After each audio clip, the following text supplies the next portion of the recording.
விஜயால் அவமானப்பட்ட ராகுல் காந்தி. உச்சகட்ட அதிர்ச்சியில் விஜய். ஸ்டாலினிடம் பகிரங்க மன்னிப்பு கேட்ட ராகுல். அதாவது விஜயை நம்பி தாவேகாவுடன் கூட்டணி வைத்தது காங்கிரஸ் கட்சிக்கே தற்போது எதிராக திரும்பிவிட்டது என்றுதான் சொல்ல வேண்டும். விஜயின் எழுச்சியை பார்த்து ராகுல் காந்தி கடுமையான அப்செட் ஆகிவிட்டாராம். அதாவது தேசிய அரசியலில் காங்கிரஸ் மேலிடம் வகுத்த கணக்குகள் ஒவ்வொன்றாக தலைகீழாக மாறத் தொடங்கி உள்ளன. இந்தியா கூட்டணியில் திமுக தலைவரும் முன்னாள் முதல்வருமான மு.க. ஸ்டாலினின் செல்வாக்கு ராகுல் காந்தியை பின்னுக்கு தள்ளுவதாக காங்கிரஸ் தரப்பில் நீண்ட காலமாக ஒரு புகைச்சல் இருந்து வந்தது. 2024 மக்களவை தேர்தலில் 39 தொகுதிகளையும் கைப்பற்றி மோடி அமித்ஷா கூட்டணிக்கு தென்முனையிலிருந்து சிம்ம சொப்பனமாக விளங்கிய ஸ்டாலின் தேசிய கூட்டணியின் தவிர்க்க முடியாத முகமாக மாறினார். இந்திய கூட்டணியின் தேசிய முகமாக ராகுலை விட ஸ்டாலினே முன்னிலையில் இருந்தார். திமுகவின் இந்த அதீத ஆதிக்கத்தால் தான் தமிழகத்தில் காங்கிரஸ் கட்சி ஒரு சிறிய கட்சியாகவே சுருங்கி போனது. தேசிய அளவிலும் ராகுலுக்கு பெரிய முகமில்லாமல் போனதாக அகில இந்திய காங்கிரஸ் கமிட்டி கருதி வந்தது. இதன் காரணமாகவே ராகுல் ஸ்டாலின் இடையே கருத்து வேறுபாடு ஏற்பட்டதாகவும் கூறப்படுகிறது. தற்போது தமிழக அரசியலில் ஏற்பட்ட ஆட்சி மாற்றத்தை தொடர்ந்து திமுகவுடன் கூட்டணியை முறித்துக்கொண்டு தாவேகாவுடன் காங்கிரஸ் கூட்டணியை வைத்துக் கொண்டது.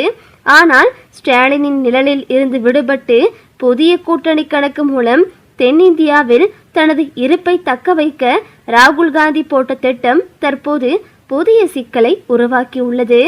அதாவது தமிழகத்தில் ஆட்சி அமைத்த சில மாதங்களிலேயே விஜய் தலைமையிலான தாவேகா எடுத்து வரும் தேசிய அளவிலான முன்னெடுப்புகள் காங்கிரஸ் தலைமைக்கு அதிர்ச்சியை ஏற்படுத்தி உள்ளது. வெறும் மாநில அளவிலான ஆட்சியாக மட்டுமே தாவேகாவை மட்டுப்படுத்த விஜய் தரப்பு தயாராக இல்லை என்பதையே தற்போதைய நகர்வுகள் காட்டுகின்றன. குறிப்பாக தாவேகாவின் தகவல்கள் தொழில்நுட்ப பிரிவு மற்றும் அவருக்கு நெருக்கமான ஐடி விங் அமைப்புகள் சில விஜயை வட இந்தியாவில் பிராண்ட் செய்து வருகின்றனர். இந்தி பேசும் வட மாநிலங்களிலும் பெருநகரங்களிலும் செல்வாக்கு மிக்க இன்ஃப்ளூயன்சர்கள் மூலம் ஒரு பிரம்மாண்ட டிஜிட்டல் பிரம்பத்தை கட்டமைத்து வருகிறது. ஊழலற்ற மதசார்பற்ற இளைஞர்களை ஈர்க்கும் ஒரு மாற்று தலைவராக விஜயை முன்னிறுத்த திட்டமிட்ட பிரச்சாரங்கள் தேசிய அளவில் தீவிரமடைந்துள்ளன. இதன் தொடர்ச்சியாக தாவேகா சட்டமன்ற உறுப்பினர்களும் கட்சியின் முக்கிய ஆலோசகரான ராதன் பண்டிட் உள்ளிட்டோரும் விஜயை 2029ஆம் ஆண்டு பொது தேர்தலுக்கான பிரதமர் வேட்பாளர் என்று வெளிப்படையாக பேசத் தொடங்கிவிட்டனர். வட இந்தியாவில் பாஜகவை வீழ்த்தும் அளவுக்கு விஜய்க்கு பான் இந்தியா அளவில் ஒரு கவர்ச்சிகரமான பிம்பம் உள்ளதாகவும் காங்கிரசின் வழக்கமான முகங்களை விட விஜய் போன்ற ஒரு புதிய முகம் தேசிய அளவில் மாற்றத்தை கொண்டுவர முடியும் என்று ராதன் பண்டிட் தரப்பு அழுத்தமாக முன்வைத்து வருகிறது. இந்த நகர்வு ராகுல் காந்தியின் தேசிய தலைமையை, அவரின் பிரதமர் ஆசையை உரசி பார்க்க தொடங்கிவிட்டது. பாஜகவிற்கு எதிரான தேசிய கூட்டணியின் ஒற்றை முகமாக ராகுல் காந்தியை நிலைநிறுத்த நினைத்த காங்கிரஸ் தலைமைக்கு விஜயின் இந்த அதிரடி தேசிய அரசியல் புதிய முட்டுக்கட்டையாக மாறியுள்ளது. இந்த விவகாரத்தில் என்ன எதிர்வினை ஆற்றுவது என்று தெரியாமல் தமிழ்நாடு காங்கிரஸ் கமிட்டியும் அகில இந்திய தலைமையும் கடுமையான தர்ம சங்கடத்தில் ஆழ்ந்துள்ளன. தமிழகத்தில் தாவேகா கூட்டணியில் அங்கம் வகிப்பதால் விஜயின் தேசிய ஆசைகளை பகிரங்கமாக எதிர்க்கவும் முடியாமல், அதே நேரம் ராகுல் காந்தியின் பிரதமர் கனவை விட்டுக் கொடுக்கவும் முடியாமல் காங்கிரஸ் தலைவர்கள் தவித்து வருகின்றனர். வட மாநிலங்களில் பரவி வரும் விஜய் அலையை கட்டுப்படுத்துவது தற்போதைய சூழலில் காங்கிரசிற்கு எளிதான காரியமாக தெரியவில்லை. ஸ்டாலினின் ஆதிக்கத்தை தவிர்க்க நினைத்து விஜயுடன் கைகோர்த்த ராகுல் காந்தி இப்பொழுது அதைவிட பெரிய சவாலை எதிர்கொள்ள வேண்டிய நிலைக்கு தள்ளப்பட்டுள்ளார். இருப்பதை விட்டுவிட்டு பறப்பதற்கு ஆசைப்பட்டு கீழே விழுந்தார் போல் ஆகிவிட்டது ராகுல் காந்தியின் கதை. விஜயின் இந்த அரசியல் மூவ் காரணமாக 2029 நோக்கிய களம் முன்ன எப்போதும் இல்லாத வகையில் காங்கிரஸ் மற்றும் தாவேகா இடையே ஒரு மறைமுக அதிகார போட்டியாக இது உருவெடுத்துள்ளது.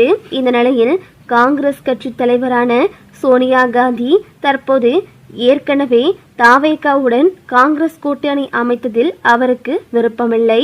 அவருக்கு திமுகவுடன் கூட்டணி அமைப்பதில்தான் விருப்பம். ராகுலின் கட்டாயத்தினாலேயே தற்போது தாவேகாவுடன் கூட்டணி அமைத்திருக்கிறார்கள். இந்த நிலையில் விஜயின் இந்த முடிவு சோனியா காந்திக்கு பேரதிர்ச்சியை ஏற்படுத்தியுள்ளது.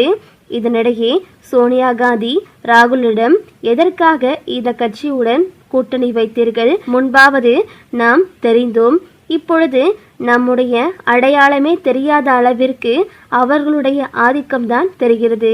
நாம் திமுகவுடன் கூட்டணி வைத்திருந்த போலாவது நமக்கு ஒரு மிகப்பெரிய ஒரு வியூகம் இருந்தது, நமக்கென்று ஒரு பவர் இருந்தது. தற்போது அதுவும் இல்லாமல் இப்படி ஆகிவிட்டோம். மீண்டும் இந்த கட்சிகள் தொடர்ந்தால் நமக்கு இன்னும் பின்விளைவுகள் அதிகமாக ஏற்படும் என்று சோனியா காந்தி ராகுலுக்கு அறிவுரை கூறியதாகவும் சொல்லப்படுகிறது.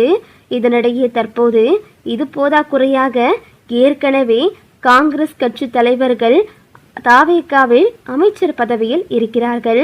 அவர்களை தற்போது விஜய் அமைச்சர் பதவியிலிருந்து நீக்க முடிவெடுத்திருப்பதாக சொல்லப்படுகிறது. அதாவது விஜயின் ஐடி விங் மற்றும் உளவுத்துறை ஆகியோர் கொடுத்த தகவலின் அடிப்படையில் அந்த காங்கிரஸை சேர்ந்த 2 அமைச்சர்களும் தற்போது ஊழல் புகாரில் சிக்கி வருவதாகவும் அவர்கள் மீது அடுத்தடுத்து புகார்கள் எழுந்து வருவதாகவும் விஜய் ஒருபுறம் எந்த ஒரு லஞ்சமும் ஊழலும் இருக்கக்கூடாது என்று கூறி வரும் நிலையில் அவர்கள் மறைமுகமாக இப்படி ஒரு செயலில் இறங்கி இருப்பதாகவும் இதனை தற்போது முதல்வர் விஜயிடம் எச்சரித்திருப்பதாகவும் சொல்லப்படுகிறது. உடனடியாக இவர்களை அமைச்சர் பதவியிலிருந்து நீக்க வேண்டும் என்றும் இவர்களுக்கு எச்சரிக்கை கொடுங்கள் என்றும் கூறியதாக சொல்லப்படுகிறது. இந்த நிலையில் தற்போது முதல்வர் விஜய் அந்த அமைச்சர்களிடம் எச்சரிக்கை விடுத்ததாகவும், உங்களுக்கு நான் எச்சரிக்கை மட்டும்தான் கொடுக்கிறேன், அடுத்து ஏதாவது பிரச்சனை வந்தால் கண்டிப்பாக உங்களை அமைச்சர் பதவியிலிருந்து நீக்கிவிடுவேன் என்று முதல்வர் விஜய் காங்கிரஸ் கட்சியைச் சேர்ந்த அமைச்சர்களிடம் எச்சரித்ததாக தகவல்கள் வெளிவந்துள்ளது.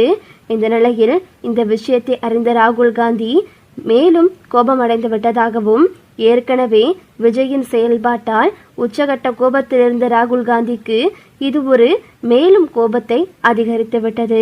காங்கிரஸ் தாவேகாவுடன் கூட்டணி வைத்ததே அமைச்சர் பதவிக்காகத்தான். தற்போது அதுவும் இல்லை என்ற ஒரு சூழல் வந்துவிட்டது. இதை என்னிடமாவது தெரிவித்திருக்கலாம். இப்படி அமைச்சர் பதவியிலிருந்து நீக்குவது என்பது இது ஒரு சாதாரண விஷயம் அல்ல என்று ராகுல் காந்தி கோபமடைந்து விட்டதாகவும், உடனடியாக தாவேகாவுடன் கூட்டணியை முறித்துவிட்டு முன்னாள் முதல்வரான ஸ்டாலினிடம் மன்னிப்பு கேட்டு மீண்டும் திமுகவுடன் தங்களுடைய கூட்டணியை தொடர முடிவெடுத்திருப்பதாகவும் சொல்லப்படுகிறது. இந்த செய்தி தாவேகாவினருக்கு பேரதிர்ச்சியை ஏற்படுத்தியுள்ளது. ஓகே வியூவர்ஸ், மீண்டும் திமுக காங்கிரஸ் கூட்டணி அமைஞ்சா எப்படி இருக்கும் அப்படின்றத கமெண்ட்ல தெரிவிங்க. இந்த வீடியோ உங்களுக்கு பிடிச்சிருந்தா லைக் பண்ணுங்க, ஷேர் பண்ணுங்க, மறக்காம நம்ம சேனலை சப்ஸ்கிரைப் பண்ணிக்கோங்க. தேங்க்ஸ் ஃபார் வாட்சிங்.